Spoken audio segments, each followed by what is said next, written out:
Hi, it's Heather from KDoozy. Thanks for joining me again. This video is about cultural appropriation. So we are going to talk about what we grew up with. What was our culture like when we were young, when we were children? What kind of traditions did our family carry out? What was the culture like? It could have been Christmas, Christmas Eve, you go to church like I did, and Easter, and the rest of the year you don't do anything else. What kind of experience you had in a church or a mosque or a temple. All of this is our cultural heritage that we grew up with. And we might want to check and see what exactly did we like about it and what didn't we like. What things did we keep and what things did we not keep? And maybe we even rejected it. So if you're in the Facebook group for KDoozy, you could go to the guide on cultural appropriation. You could answer these questions, pause the video, see what other people have written, and share your thoughts and reflections. Or you can always sign up for a workshop on kdoozy.org. But it can be a bit triggering to think about our childhoods and if they were pretty rubbish. So just take some time to think about things. So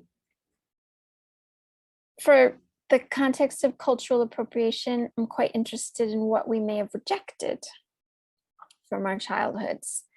Things that we specifically said, no, I'm not going to carry that forward. That wasn't good. I didn't get anything out of it. It might have been abusive. It might have been toxic. So have a think about aspects that, if there are any, because maybe you didn't reject anything, you just chose not to do something. So feel free to share things that you did not carry forward. And if any of them are charged with the feeling that you rejected them, note those as well.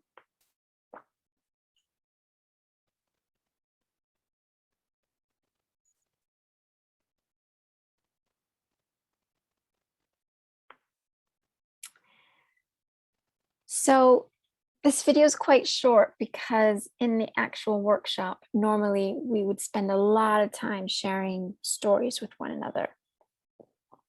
So after we were through talking about what we rejected from our childhood, it might have been particular religious practices, cultural traditions, etc. What in our lives have we been fascinated by in other people's cultures? So it could be Native American, it could be Judaism, Buddhism, Taoism, anything, or kind of New Age, so just think about aspects that you would consider your current culture that you weren't raised with and that maybe you've adopted, and maybe you might even say you were fascinated by. I know there's some language there that implies certain things. So you can differentiate things that you've, through discernment, you decided to embrace, or maybe things that you were fascinated by. I have my own stories to share about this as well, but I'm not going to use the video for that. However, there are opportunities to join a live workshop, and we can talk about this with other people, Or again, go ahead to the Facebook group and share, and I'll have shared in there as well. Okay. Talking about our past can cause our nervous system to be activated in a way that doesn't feel very regulated. So it's so important to take that time to pause and notice that we're not in our childhoods anymore, and that we're adults, and we're just watching a video. And notice where you are in your room. Look outside. I can see here in Colombia, it's lightly raining, the Andes Mountains. It's quite warm. Just notice where you're at right now. Okay, so we've done rejection and fascination. And now a little bit of theory in this area. If all humans have needs, the same needs, like to belong, to feel that we're making contributions, to healthy food, shelter, water, an ability to love others, an opportunity to love others, to be loved, all of these needs, vital needs.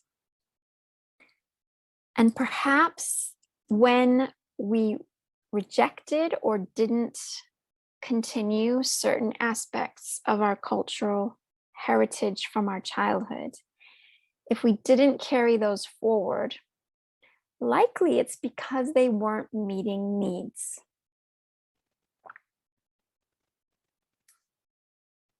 And if we saw other cultures, we see other cultures and other traditions where it looks like, at least from the outside, that those needs are being met, that's very attractive, right? And if we're going from a feeling of rejecting something that's not meeting our needs to being fascinated by something that looks like it could, we might appropriate it. We might grasp for it, want it, like we're entitled to have it, or that it's an object to be had and doesn't have a whole context connected to it that we don't have behind us.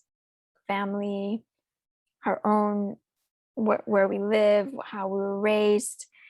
If we ignore all that and we just want that, that's appropriation. It's not a kind of sharing of, I love my religion, my heritage, and I'd love to hear about yours. It's not this relaxed kind of intercultural sharing. It's a grasping. It's a desperation. It's a sign of people not getting what they need and trying to get it from somewhere else without permission necessarily, or without a thoughtfulness of the context of that other culture. Now, most likely, if we're coming from a Western, Christian, white, cultural heritage,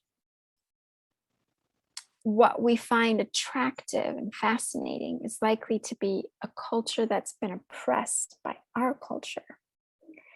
And by not taking on that responsibility of, I have more access to power and privilege, I could be backing the leadership of people from those cultures so that they can retain their language, retain their culture and religion, their traditions, retain their land, retain their resources in their country, or in their land, like in the United States, traditional lands, then we're just appropriating. We're we're just saying that aspect I want, I buy it. It's quite literally, some of us do spend money to go learn Tibetan Buddhism or yoga. So the theory here around cultural appropriation is that we need to look at what we rejected and why, what we were fascinated by and why. Notice that it comes from basic human needs that we all have. And then we're just going to end with this little intellectual exercise where think about all the people that were raised in the way that you were. And I mean by the culture, the traditions, the religion. All of those people have the same needs that you do. And likely, they too had a problem getting those needs met from that particular tradition or culture, say very individualistic, a very judgmental religion, strand of a religion, etc., where you found yourself as a child. Imagine deciding that rather than appropriating another culture, rather than learning to be like them, trying to belong with them, what if you went back to your own people and tried to get their needs met? Which could mean that you'd be getting your needs met as well. I'm not saying that you need to do this. I'm not saying it's the best for everyone. It's just an exercise in imagination. Because if you were not satisfied with that culture, those rituals, that tradition, likely a lot of other people weren't either. And they might have stayed despite that, because their desire to belong and fit in was stronger than, their need to get these other aspects, other needs met. We don't judge, who's right or wrong for doing that. But just imagine what you could do. Imagine you had access to all your creativity and your flexible intelligence, and you went back to those churches, those temples, mosques, etc. You went back to them and worked on helping everyone get their needs met, which, as I said, could be meeting your own needs as well, because we have a need to contribute, to connect with people, to communicate well. So that's what I leave you with. It's not to tell you to go and do it. It's to help you think about what cultural appropriation is, a theory on where it might have come from, and an antidote, even if you're just doing it in your head, to think about what impact that could have for you and the people in the tradition culture that you had rejected. Okay. So I hope that you share your thoughts and ideas, feelings in the Facebook group. There's a link so that you can know how to sign up for that. And as always, really happy to do this live with people in a workshop, one-to-one or with a group. And if you value this work, would appreciate even a teeny tiny donation. We're here in Colombia. Cost of living is low, which means British pounds and US dollars go really far. So please head to PayPal, and my account is Heather Luna 1, and make any amount of donation. We'd really appreciate it out here. Okay, thank you.